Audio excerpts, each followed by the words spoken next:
Welcome to another deep dive with us.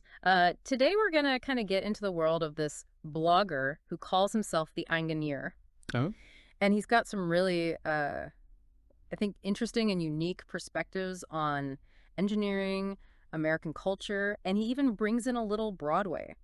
oh wow. So our source material today is from his website. It's called the Einganeer's Line, and the blog post is called Dreamland. Okay. Now, this post actually expands on some themes that he brought up in his book, which is called An Einganeer's Tale. Got it. So what do you think? You ready to explore this kind of intersection of engineering, cultural observations, and Broadway? Yeah, that's a fascinating mix.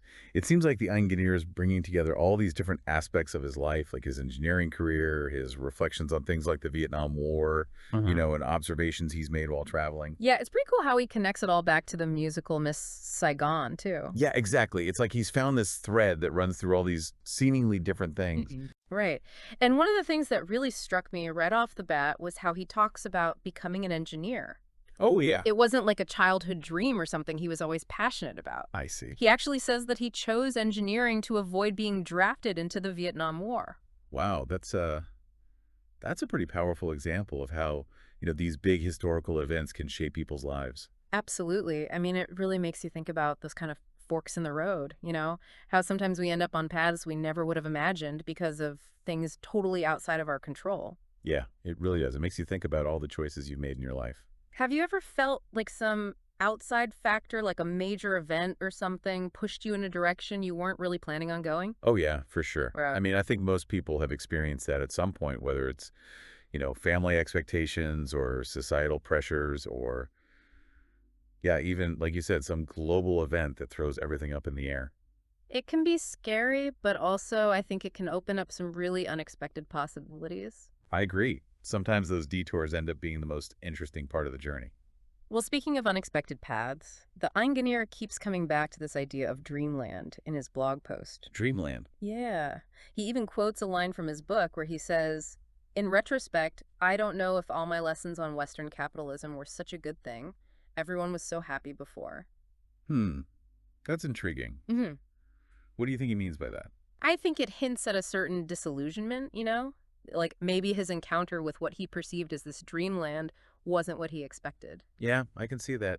And it raises the question, what is dreamland exactly? Is it a physical place, an ideal, a state of mind? And what happens when that dream clashes with the reality? It's a good question, and it's interesting because he actually connects this whole dreamland concept to the character of the engineer in Miss Saigon. Oh, right. The engineer, the Vietnamese American hustler who sees America as this land of opportunity, a place to escape his past and reinvent himself. Exactly. He's driven by that classic American dream narrative. But I think the Einganeer is suggesting that the reality of Dreamland might be much more complicated, especially when you're looking at it through the lens of cultural differences and personal expectations. Yeah, that makes sense. It's like he's saying the American dream might look very different depending on where you're coming from and what your own personal experiences and values are. Absolutely. And that actually leads us to another interesting point he makes about American perceptions abroad. Okay. He talks about how Americans often have this, limited understanding of other cultures, and there's almost this assumption of superiority. Yeah, it's that tendency to view one's own culture as the default, the standard by which all others are measured. Yeah. It can definitely lead to misunderstandings and missed opportunities for genuine connection. Right. And to illustrate this point, he shares this really funny anecdote about his travels in Asia. Oh, tell me about it. So he talks about how he was treated like royalty everywhere he went, chauffeured cars, honored guest at every meal. It was the whole 9 yards. Wow. That's a pretty stark contrast to his point about Americans assuming superiority, isn't it? Exactly. Here he is being given this incredibly deferential treatment, and it makes him question those assumptions about American exceptionalism. It's like that experience became a mirror, reflecting back a different image than what he expected. Right. It suggests that maybe how we perceive ourselves isn't always how the rest of the world sees us. That's such an important point. It's a reminder that we need to approach other cultures with humility and a willingness to learn rather than imposing our own preconceived notions on them. And to be open to the fact that we might not have all the answers, or that our way of doing things isn't necessarily the only way or even the best way. I think that's a great place to pause for now. Definitely. We've covered a lot of ground already, but there's still so much more to unpack in the Einganeer's Dreamland. Yeah, we've only just scratched the surface. So stay tuned because we're going to dive even deeper into his story and explore the complexities of his journey in our next segment.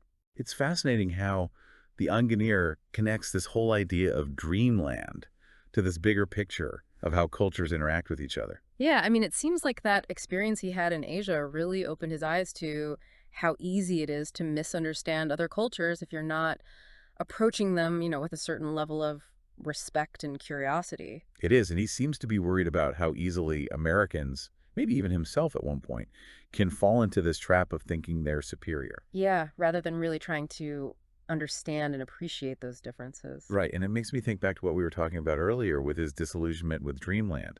He talks about these lessons on Western capitalism. Right. But what were those lessons, and how did they lead to this kind of disappointment? It's like he's hinting that maybe the spread of Western capitalism, with all its emphasis on individualism and material wealth, Yeah. maybe it's not always a good thing. Right, maybe there's a downside. He might even be suggesting that there's some kind of innocence or contentment that gets lost along the way. It's interesting because it makes me think about that scene in Miss Saigon where the engineer sings about the American dream. Oh, yeah, where he's like painting this picture of America as this land of opportunity paved with gold. Exactly, and it's all about wealth and happiness.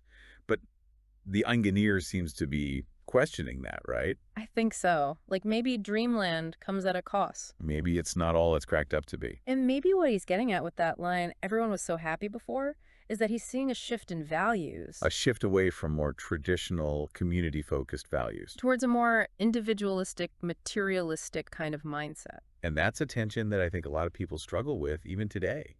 Yeah. You have this globalization of Western culture, especially through things like technology and media. It creates this desire for a certain lifestyle, but it also raises questions about what gets lost in the process. It's a complex issue for sure. It is. It's like we're all chasing this dreamland without really understanding the trade-offs. I think that's a really good point. It's not about rejecting progress or idealizing the past, Right. but it's about approaching these things thoughtfully, recognizing that there are different perspectives and that there might be consequences, both good and bad.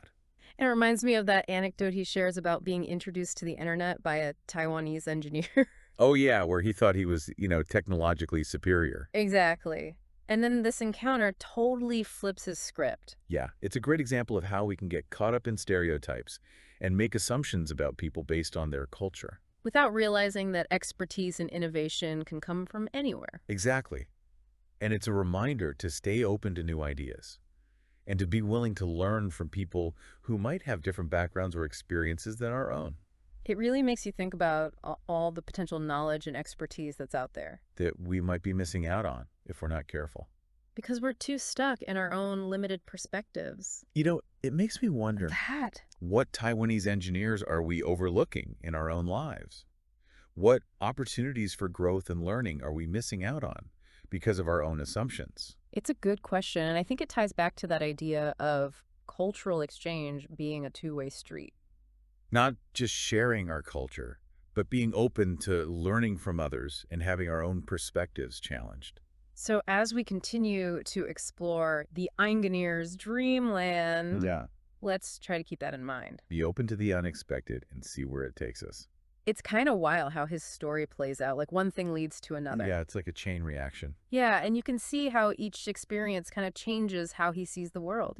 Totally. It shapes his whole perspective. And I think it really highlights how everything's connected, like all these seemingly random choices and events. Like how avoiding the draft led him to engineering, which then Yeah. led him to all these cultural experiences. Yes. And meeting all these different people. It's crazy how it all comes together. It's like that thing we talked about with the Taiwanese engineer. He could have just dismissed that, stuck with his assumptions. Thinking, oh, I know more about tech than this guy. Exactly. But he was open to learning. And it ended up changing his whole outlook, I bet. For sure. I think it just goes to show that we can learn from anyone if we keep an open mind. And that expertise can come from anywhere. So as we wrap up this deep dive into Dreamland, what are some key takeaways?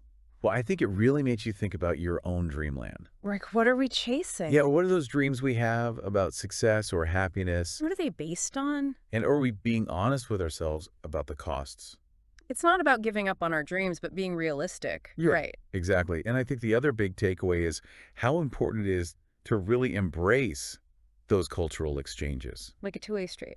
Not just sharing our own culture, but being open to learning from others Letting go of those assumptions. and being willing to change our minds. So as we head back to reality from Dreamland, remember to stay open, keep challenging those assumptions, and never underestimate the power of connecting with others. You never know who might change your perspective. Until next time, keep diving deep.